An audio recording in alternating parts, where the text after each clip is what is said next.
17 رمضان جنگ بدر کا دن ہے اور بدر اسلام کا بہت بڑا معرکہ ہے۔ قیامت تک اس دنیا میں جتنے معرکے آئیں گے سب سے اعلیٰ بدر ہی رہے گا۔ ان بدر والوں کے لیے اللہ کی طرف سے جو بات ہے وہ اور کسی کے لیے نہیں آئے گی۔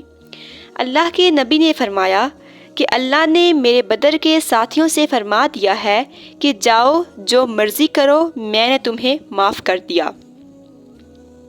یہ صرف انہیں کہا گیا اور کسی کو نہیں۔ ان کے لیے اللہ کے نبی کی طرف سے جو گواہی آئی وہ بھی قیامت تک نہ پہلے کسی کے لیے تھی اور نہ آئندہ کسی کے لیے ہے، کہ آپ صلی اللہ علیہ وسلم 17 رمضان کی رات کو جو کہ شب جمعہ تھی کہا کہ میرے مولا اگر یہ لوگ تو نے ہلاک کر دیے تو پھر تیرا نام لینے والا کوئی نہیں رہے گا۔ اتنی بڑی بات آپ صلی اللہ علیہ وسلم نے ان 313 پر فرمائی کہ یہ اسلام کی بنیاد ہے، اثاثہ ہیں۔ جب مکہ کے لوگ آپ صلی اللہ علیہ وسلم کے قتل کے در پہ ہوئے تو آپ نے نبوت کے 14ویں سال ہجرت فرمائی۔ 27ویں صفر اور ستمبر کا مہینہ تھا۔ 622 عیسوی اور ہجرت کا پہلا سال تھا۔ آپ مدینہ پہنچے تو ایک ریاست کی شکل قائم ہوئی۔ قریش نے انہیں مٹانے کے لیے تیاری شروع کی۔ ہر گھر سے عورتوں نے سونے کے زیورات دیے کہ ہتھیار خرید کر لاؤ، ہم مدینہ والوں کے خلاف جنگ کریں گے۔ ان لوگوں نے ابو سفیان کو بھیجا۔ جب یہ 40 لوگ شام سے واپس آ رہے تھے تو مدینہ راستے میں پڑتا تھا۔ خبر ملی تو حضور صلی اللہ علیہ وسلم نے فرمایا کہ ابو سفیان کے قافلے کو روکا جائے کہ یہ ہتھیار ہمارے خلاف استعمال ہوں گے، انہیں اپنے قبضے میں کر کے ہمیں اپنے فائدے کے لیے استعمال کرنا چاہیے۔ یہ آپس میں مشاورت ہوئی تو مسجد میں جتنے لوگ بیٹھے تھے ان سے چلنے کے لیے کہا کہ کوئی اعلان جنگ نہیں کیا۔ حضور صلی اللہ علیہ وسلم نے کہا کہ 3 میل کے اندر اگر کسی کی سواری ہے تو وہ لے لو اور باقی ویسے ہی چلو۔ چونکہ صرف 40 آدمیوں کو روکنے کا مسئلہ تھا تو 313 آدمی کافی تھے۔ 86 مہاجرین تھے، 64 اوس تھے اور باقی خزرج تھے۔ خزرج سب سے زیادہ تھے، 100 سے اوپر۔ 2 گھڑ سوار تھے، ایک مقداد بن اسود اور ایک زبیر بن عوام۔ 60 یا 70 اونٹ تھے جن پر 3 آدمی سوار تھے اور باری باری سوار ہوتے ہوئے پیدل چلتے تھے۔ آپ صلی اللہ علیہ وسلم کے ساتھ حضرت علی اور مسند الغنوی سوار تھے۔ جب آپ تھوڑا سفر کر چکے تو آپ نے حضرت اسامہ اور حضرت عثمان کو واپس بھیج دیا، کیونکہ آپ صلی اللہ علیہ وسلم کی صاحبزادی حضرت رقیہ کو چیچک نکلا ہوا تھا اور وہ بیمار تھیں۔ ابو سفیان کو داہیۃ العرب کہلاتے تھے، تو وہ بھی فضا سونگ رہے تھے کہ کہیں مدینے والے میرے قافلے پر حملہ نہ کر دیں، تو دائیں بائیں جانب سے خبر لیتے ہوئے چل رہے تھے۔ آپ اپنے قافلے کو چھوڑ کر مدینہ والوں کی خبر لینے کے لیے نکلے تو ایک کنویں پر پہنچے۔ وہاں اونٹ کی لد یا مینگنیاں پڑی ہوئی تھیں، تو آپ نے جب اسے اٹھایا اور توڑا تو اس میں سے کھجور کی گٹلی نکلی، تو کہنے لگا کہ واللہ یہ یسرب کی گٹلی ہے، اور لگتا ہے کہ محمد صلی اللہ علیہ وسلم اپنے ساتھیوں کو لے کر نکل چکے ہیں۔ تو اسی وقت اس نے اپنے قافلے کا رخ ینبوہ کی طرف موڑا، وہاں سے چلتے ہوئے بحیرہ احمر کے ساتھ ساتھ ہوتے ہوئے لمبا چکر لیا۔ اس اندیشے سے کہ ہو سکتا ہے کہ میں پکڑا جاؤں تو ایک آدمی کو پہلے مکہ بھیجا کہ اعلان کر کہ ہمارا قافلہ خطرے میں ہے۔ جب اس آدمی نے مکے میں اعلان کیا تو مکے میں گویا آگ لگ گئی۔ سب تیار ہو گئے۔ بنو عباس اور بنو ہاشم کچھ مسلمان ہوئے تھے، کچھ نہیں، وہ تیار نہیں تھے۔ حضرت عباس دل سے مسلمان ہو چکے تھے، مگر اپنے قبیلے کے دباؤ میں آ کر وہ بھی چل پڑے۔ اخرز بن شریک بنو زہرہ کا سردار تھا، اس کے بھی 300 آدمی ساتھ تھے، وہ بھی نکلے۔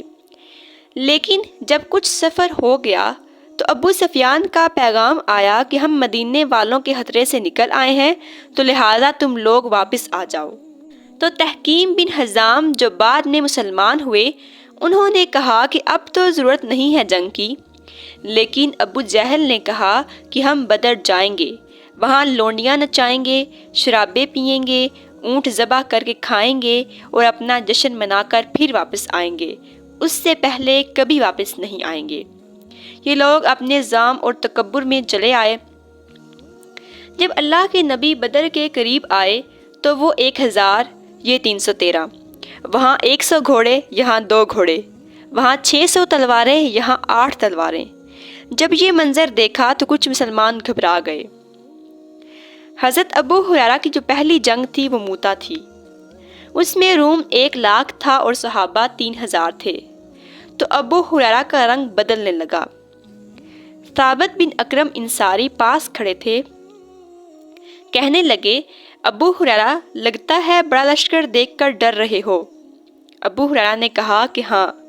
کہنے لگے تو بدر میں ہوتا تو آج ڈرتا نہیں، ہم کثرت کی بنیاد پہ فتح نہیں پاتے، ہم اللہ کی مدد کی بنیاد پہ فتح پاتے ہیں۔ بدر کی جو جنگ تھی وہ دشمن کا خوف نکالنے کے لیے تھی اور اللہ کی مدد دکھانے کے لیے تھی۔ تو آپ صلی اللہ علیہ وسلم نے اپنے ساتھیوں سے پوچھا کہ آگے چلیں یا واپس چلیں؟ اگر وہ واپس جاتے تو سارے عرب سے اسلام کا رعب اٹھ جاتا اور قریش کی دھاک بیٹھ جاتی۔ لیکن مدینے والوں سے معاہدہ ہوا تھا کہ مدینے کے اندر وہ آپ کی حفاظت کریں گے، مدینے سے باہر نہیں۔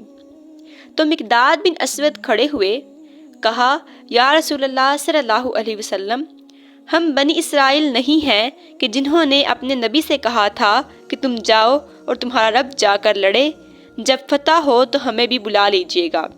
لیکن ہم کہیں گے کہ آپ چلیں، آپ کا رب چلے، آپ تلوار اٹھائیں تو ہم بھی ساتھ تلوار اٹھائیں گے، یعنی کہ ہماری لاشوں سے گزر کر کوئی آپ تک پہنچے گا۔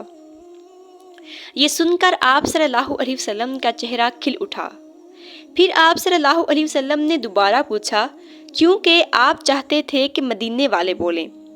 تو سعد بن معاذ کھڑے ہوئے کہ یا رسول اللہ صلی اللہ علیہ وسلم، ہم سوچ رہے تھے کہ مہاجرین ہمارے بھائی ہیں اور وہ ہماری ترجمانی کر رہے ہیں، لیکن مقداد کی بات کے بعد بھی آپ صلی اللہ علیہ وسلم کا دوبارہ پوچھنا، لگتا ہے کہ آپ ہم مدینہ والوں سے پوچھنا چاہتے ہیں۔ یا رسول اللہ صلی اللہ علیہ وسلم، ہم آپ کے ہاتھ پر ایمان لائے، آپ کی غیبی خبروں کو سچا جانا۔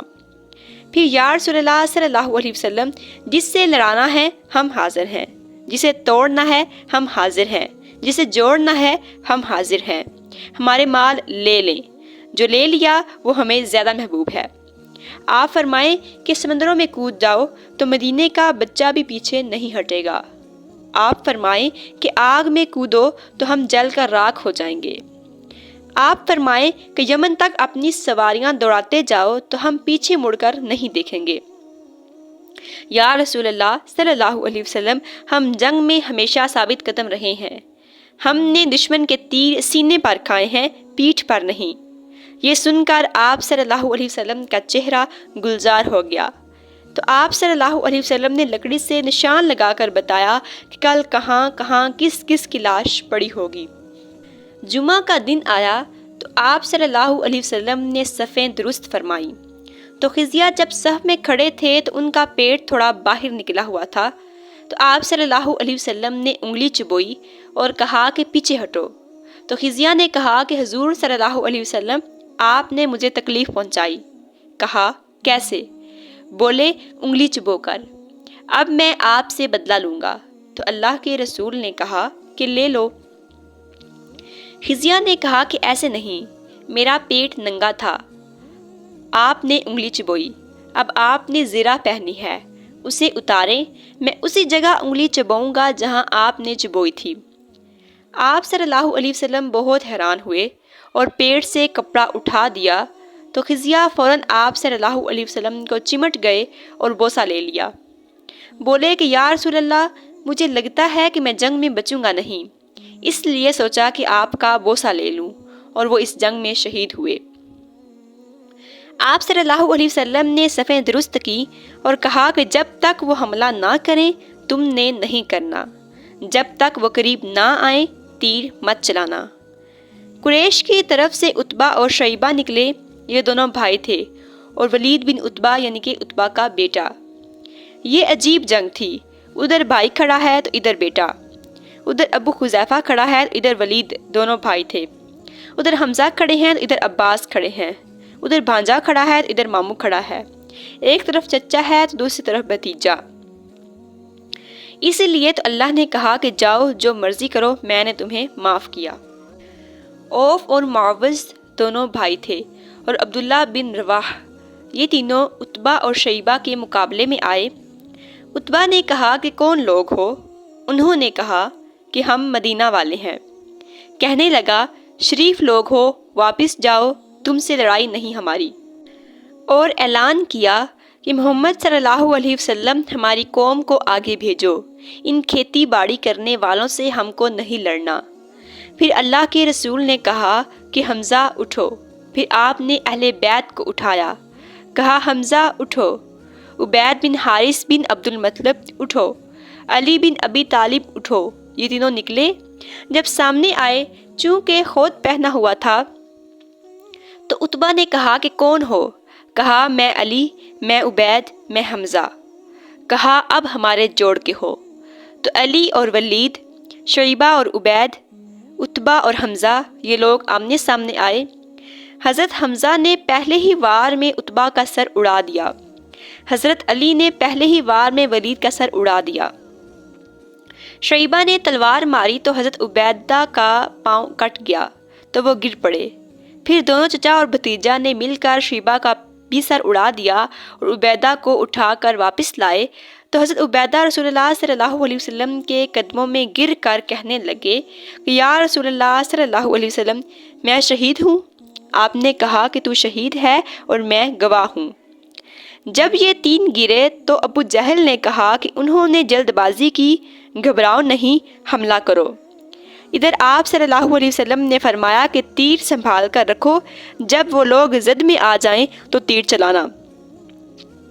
آپ صلی اللہ علیہ وسلم نے مٹھی بار مٹی اٹھائی اور کفار کی طرف پھینکی تو سب کی آنکھوں میں مٹی پڑی۔ جنگ سے پہلے ہوا کا ایک بگولا آیا تو حضرت علی نے پوچھا کہ یہ کیا ہے؟ تو آپ صلی اللہ علیہ وسلم نے کہا کہ جبرائیل علیہ السلام 500 فرشتوں کے ساتھ آ گئے۔ پھر تھوڑی دیر بعد ہوا کا ایک اور بگولا آیا، کہا یا رسول اللہ صلی اللہ علیہ وسلم یہ کیا ہے؟ بولے کہ حضرت میکائیل علیہ السلام 500 فرشتوں کے ساتھ آ گئے۔ فرشتے پہلے بھی نبیوں کی مدد کے لیے آتے تھے، مگر پہلے فرشتے صرف روب ڈالا کرتے تھے۔ بدر ایسا موقع تھا کہ فرشتوں نے لڑنا تھا، مگر فرشتوں کو لڑنا نہیں آتا تھا، تو اللہ نے ان کو لڑنے کا طریقہ بتایا کہ تم نے تلوار گردن پہ مارنی ہے، اگر گردن سے وار خطا ہو جائے تو ہاتھ کاٹ دینا۔ کتنے ہی صحابہ کا فرمان ہے کہ میں نے تلوار اٹھائی لیکن میری تلوار سے پہلے ہی ان کی گردن اڑ کر گر گئی۔ تو چند ہی گھڑیوں میں قریش کے قدم اکھڑ گئے۔ 6 مہاجرین اور 8 انصار شہید ہوئے، 14 ٹوٹل شہید ہوئے، جبکہ قریش کے 70 مارے گئے اور 70 کو قید کر لیا گیا۔ حضرت عباس کا قد اتنا لمبا تھا کہ اگر گھوڑے پر بیٹھتے تو ان کے پاؤں زمین کو لگتے۔ وہ اونٹ پہ سواری کیا کرتے تھے۔ ان کو ایک چھوٹے سے صحابی ابو العصیر انصاری ان کی مشکیں باندھ کر لا رہے تھے اور حضرت عباس شرمندہ ہو رہے تھے۔ کہنے لگے بھتیجے مجھے اس نے نہیں پکڑا، کوئی زمین و آسمان کے درمیان میں معلق تھا، اس نے میرے ہاتھ پکڑے اور اسے رسی پکڑا دی۔ تو وہ کہنے لگا کہ نہیں یا رسول اللہ صلی اللہ علیہ وسلم، میں نہیں پکڑا ہے۔ تو اللہ کے نبی نے کہا کہ چپ کرو، اللہ نے فرشتے کے ذریعے تمہاری مدد کی ہے۔ یہ پہلی جنگ تھی کہ جس میں اللہ نے مسلمانوں کو فتح مبین نصیب فرمائی۔